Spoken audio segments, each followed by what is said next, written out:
Oi, Dad, you didn't know? The Premier League's back. I know, celebration time. Right, lads, as you should know, the Premier League is back on June the 17th, and I can't wait for it. Can't you, Thog Dad? Oh, it's brilliant. Great news there. And it is, and it means so much. Like, who's going to go down? Who's going to get the Premier League title this year? There's not going to be a null and void, so someone is going to win it. How long are we not going to have fans in for? What do you think, Thog Dad? Well, first of all, I think it's great for the country. I think we need some entertainment. I think we need our football back. I think it's the right time to do it. I think it's safe for the country. 100%. And I can't wait, even though it's behind closed doors, I can't wait to see some of these matches. It's going to be so good. The first game is Villa versus Sheffield United. I've never been so excited for that game. I know, It's going to be insane. And then we got, I think, Arsenal versus City after that or something like that. Let's talk about the top of the table. Liverpool on 82 points in first place. Man City on 57 points in second. That's such a gap. Surely Liverpool going to win the league. Well, it's great for Liverpool because they can win it properly. You know, I didn't want them to be handed the title because then opposition fans would always look at them and say, plastic title. You never won that properly. That is so true. However, Dad, should we talk about top four? That is more realistic because the title is pretty much given to Liverpool. They're finally going to win a Premier League title. The top four is so up for grabs. You've got City on 57, however, they're not in Champions League next year. Remember that? Yes. Leicester on 53 in third place. Chelsea in fourth on 48 points. Man United in fifth with 45 points. Wolves in sixth with 43 points. And even Sheffield United on the same points in seventh place. And then Tottenham under that in 41 points in eighth place.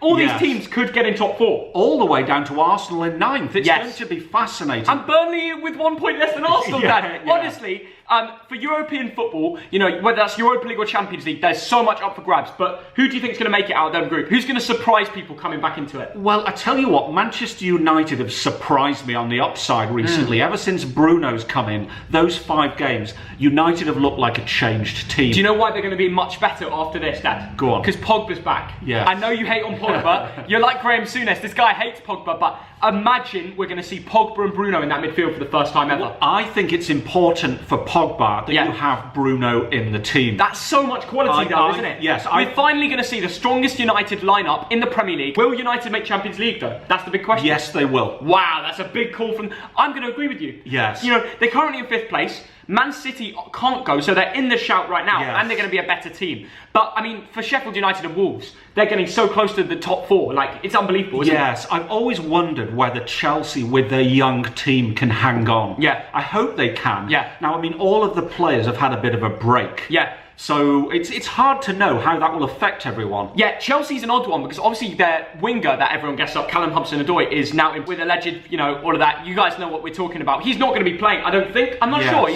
He's got a court case and all of that, so I'm not sure if he's really going to be playing. This has meant a lot of players have come back from injury. We've heard a lot about Loftus-Cheek. He's been injured forever. Finally, we might see a little bit of him at the end of the season. I'm looking forward to seeing that. A lot of clubs with injuries have been blessed, like United too. Absolutely. It's also going to be interesting to see whether they allow the players not to play if they still feel worried by the corona. Let's talk about Troy Deeney. Yes. You know, at Watford, he came out a few days ago and said, I am not going to training because my son has health problems and I do not want to risk him getting corona because he could die from it. Fair enough to him. What's the problem now? Like, it's June the 17th, Premier League is back, there's not going to be a null and void. Are they just going to go to training now? Are they going to risk it? I don't know. Well, I respect Troy Deeney. Yeah. He's got every right to say that he's worried. I mean, there's been a global pandemic. Any player who says, I don't want to play, that must be respected. That's fair enough. And that brings us on to the bottom of the table, Thog. Yes. Okay, let's go from... I think anyone from Brighton, 15th, are in risk of relegation. I think Southampton are good enough. There's that gap. Brighton in 15th on 29 points. West Ham in 16th on 27 points. Watford and Bournemouth also on the same points in 17th and 18th. That's crazy. That 27 point. Them three are all at risk, definitely. And then Villa in 19th. It will be interesting to see if players like Grealish can carry them out of that. And Norwich, unfortunately, in 21, that little bit of a gap, I think they're done for. I think out of them 5, I think Norwich are the only team I can say right now who are guaranteed to go down. And even them, it's not too bad for them. They'll bounce back, you know? Yes, with Villa, you're right. It's all about Jack Grealish. He's been carrying that team for so long. And do you believe he'll carry them out of the relegation zone? No, I don't. Wow. No, I don't. Basically, of the bottom few, I've always thought that Brighton and West Ham have got that little bit of quality. Yeah, West Ham 100%. Yes. Brighton, I sort of agree with you, but West Ham have the quality on that pitch for the whole season through to survive. If they go down, they're going to have money problems because they've got a very big wage bill. Very big wage bill. And they've got players from all around the world. Felipe Anderson, imagine him in the Championship. That doesn't make sense in my head. Yes. Why are they so low down? I don't know. That's why they want to null and void. But now the season's going ahead, a lot of those. Can you pick 3 names that you're worried about there? I would definitely say Norwich, Villa and Bournemouth. I think the bottom 3. Now, between... Yes, but the third place, that Bournemouth, are on the same points as Watford and West Ham. It looks like you think the bottom 3 might be easy option, but a lot will change. I've always thought it would be hard for Bournemouth. I think they've sort of overachieved for a long time. Yeah. There's only one result between 15th and 18th. I know, it's crazy, anything can happen. Anything could happen. But I think Villa and Bournemouth will be the ones who go down with Norwich. I think this is an interesting one, Dad. 13th, you've got Newcastle. All right, a team on 35 points. They seem safe. You know, they say that 40 part mark, that's the mark you need to survive in the league. But let's talk about, they're going to have Saudis in. They're going to be 10 times as rich as the bloody Man City owners, okay? Yes. They're going to have the man who literally runs Saudi Arabia as their owner. Do you think it's going to boost their players? All right, maybe they got Steve Bruce right now, but if the Saudis come in, there's no long-term look for Steve Bruce. What do you think is going to happen for the current Newcastle squad? Do you think it's going to boost them up? Yes, I think there are a few players who are playing for their place there. Because the Saudis will come in and they're going to get rid of a lot. Yeah, they're going to get rid of a lot. They're possibly going to spend hundreds of millions. Yeah. Some of those players will think, wait a minute, I want to stay here and I've got to raise my game. Let's talk about Alan Saint-Maximin, a French lad who came in. He's been basically very good in the Premier League so far. Yes.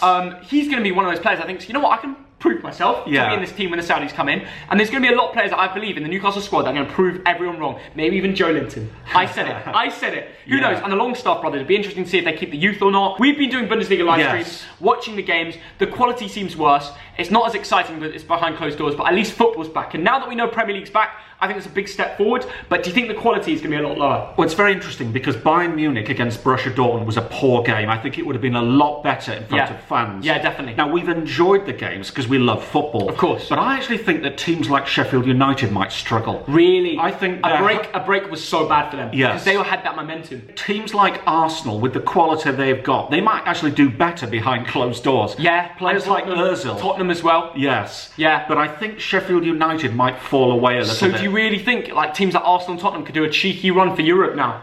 Because they're currently in 8th and 9th. Yes. Wow, it's going to be interesting to see. The original scene is top 6. Yeah. We might see a little push for them as going back to the top teams. Let's not write off the title. I mean, everyone reckons Liverpool are going to win it. Yeah. But it's not confirmed yet. Nothing's confirmed yet. All right, there's a massive gap. Yeah, give it a few weeks. I think the two teams who might struggle, who might slip up when they're going for Europe, are Sheffield United and Burnley. Wow. I think there'll also be a lot of games in the middle. So teams like Crystal Palace, Everton, Newcastle, Southampton, these are dead rubbers. There's going to be some poor football. There will be some poor football. There'll be some scrappy games. Yes. Because we saw it happen with the Bundesliga. But at least football's back. You know what I mean? Football is back. Yeah. We're delighted. It's the first stage towards normality.